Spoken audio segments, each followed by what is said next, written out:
Hey y'all, and welcome to Politibrawl. My name is Brian, and Scott Jennings drops an absolute truth bomb on CNN about this ridiculous signal chat controversy and gets one of the dumbest responses perhaps in CNN's entire history. Let's dive in.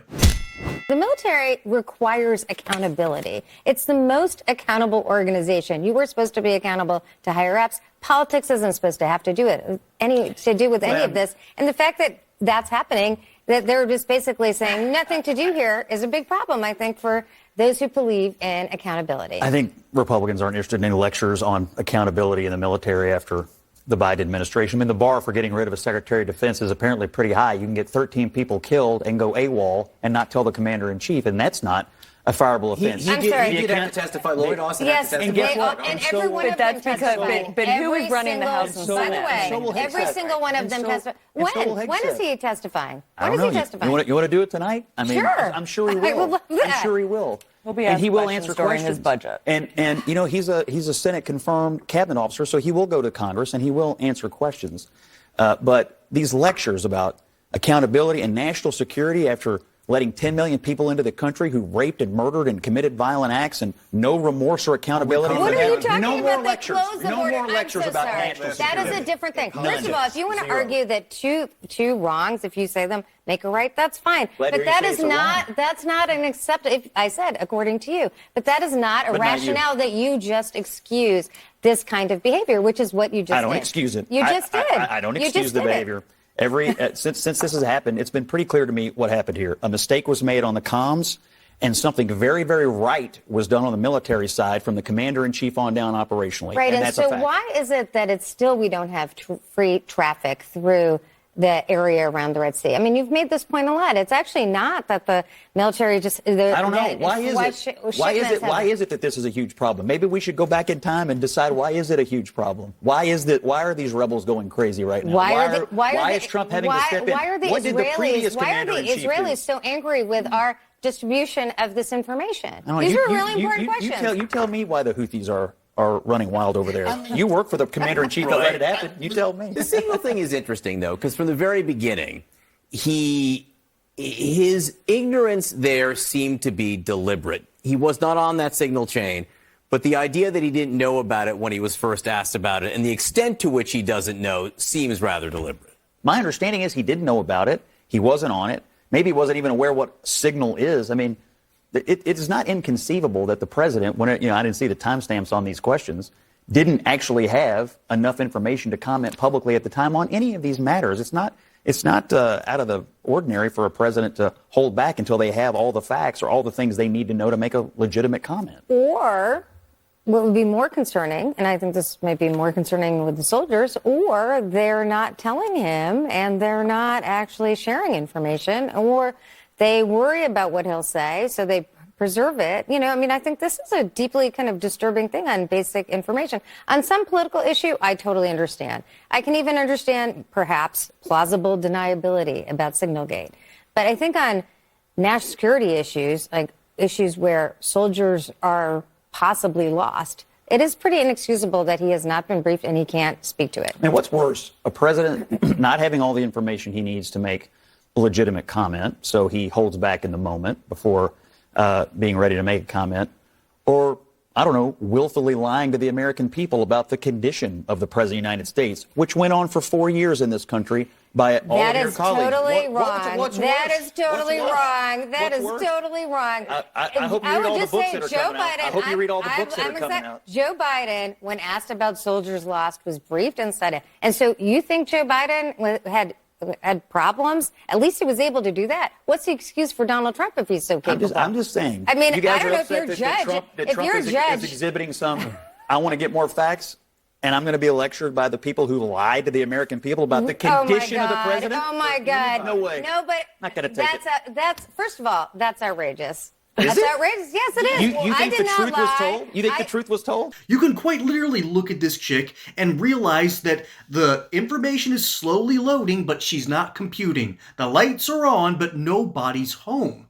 She has no idea what she's talking about, and her whole argument is essentially, two wrongs don't make a right. Okay, are you ever going to accept some accountability for those wrongs? Okay, Neera Tanden was quite literally part of the Biden administration.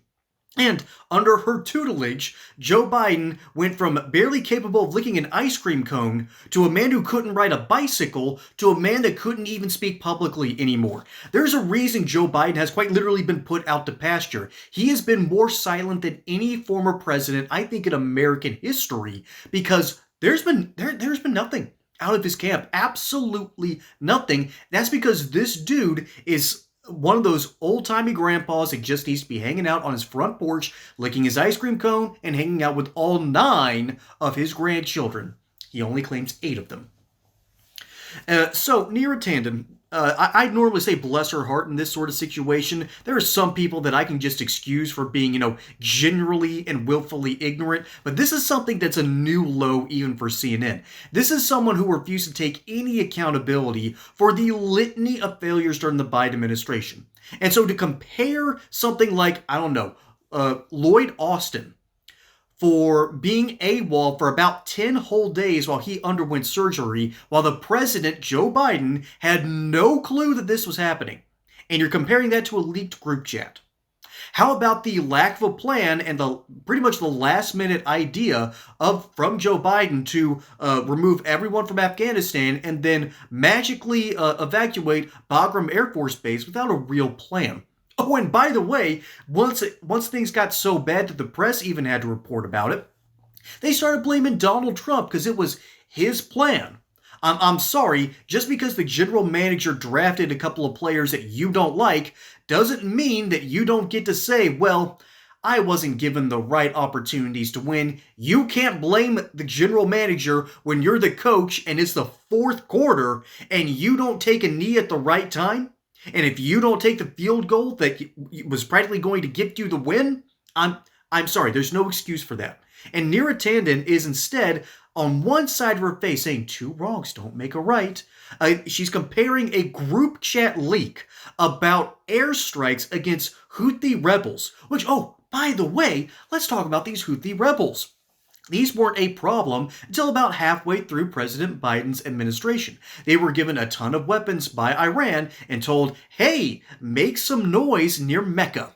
That's pretty much the whole reason that they're there, but they can't strike into Saudi territory without massive reprisals. So they've been striking their own country, their own countrymen, and when they get an opportunity to send a rocket out into the Red Sea, they try to take down anything that they can in order to stick a giant middle finger to the rest of the world's trade organizations. It's insane. It's insane. The Biden administration did next to nothing to deal with this problem, mainly because it started happening towards the back end of his presidency, and he cared more about trying to run for re-election than actually running the country. And ultimately, we got to see what happens when a president isn't really in charge, and it's his wife and pretty much any of the other nutjob staffers, like, I don't know, Neera Tanden, who was actually running the show. So Scott Jennings, I think, is pulling punches here, because you shouldn't punch down on someone like Neera Tanden. She doesn't know any better. What she is good at is obfuscating. She is good at hiding the truth, because that's all that happened under her watch when she was working for the Joe Biden administration. Because Joe Biden even had to admit when he was working with Republicans, when Mike Johnson was was first made the Speaker of the House, when they met together to discuss policies, Mike Johnson even revealed a story that Joe Biden himself could not remember what he was actually signing. He could not remember what he was actually doing, and Mike Johnson wasn't just appalled by this idea. It finally clicked for him when he realized, oh, Joe Biden isn't in charge. That's the kind of situation that we had to deal with for the past 4 years. So Joe Biden wasn't in charge. Lloyd Austin went AWOL. There were bad policies done left and right. There was an open border, and Joe Biden was at the centerpiece of all of this, and Neera Tanden and the rest of these CNN panelists are out there clutching their pearls talking about a leaked group chat. Someone please make it make sense. If you have a better theory than I do in the comments below, please let me know. I want to know why they think they can actually talk about this and make any sense. The average American does not care about something like this. Call me back. Let us know when there's an actual leaked group chat about, oh, I don't know, perhaps an assassination attempt on a major prime minister, or an attempt to have a coup in another country.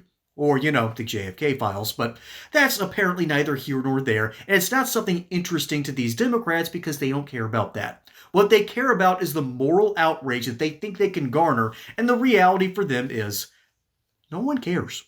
Not in a leaked group chat. And I think, this is my theory, and I'll end with this. The real reason these Democrats are all up in arms about a leaked group chat is because they know if this can get leaked to the press, their group chats might be next, and theirs are probably going to be much, much worse, because I see how leftists talk in private. I have seen it with my own eyes on Reddit, on Tumblr, on Twitter itself, and I've definitely seen it when I've had to be on Blue Sky. What a terrible app. And I know what they talk about now in public. I can't imagine the horrors that they admit to in private. So yeah, this is a lot of projection going on. At least that's my theory. Let me know down in the comments. My name is Brian. Hope you enjoyed this segment of Scott Jennings just dunking on Neera Tanden and the rest of the CNN panelists. Don't forget to like and subscribe. Catch you on the next one here on Politibrawl. And until next time, y'all have a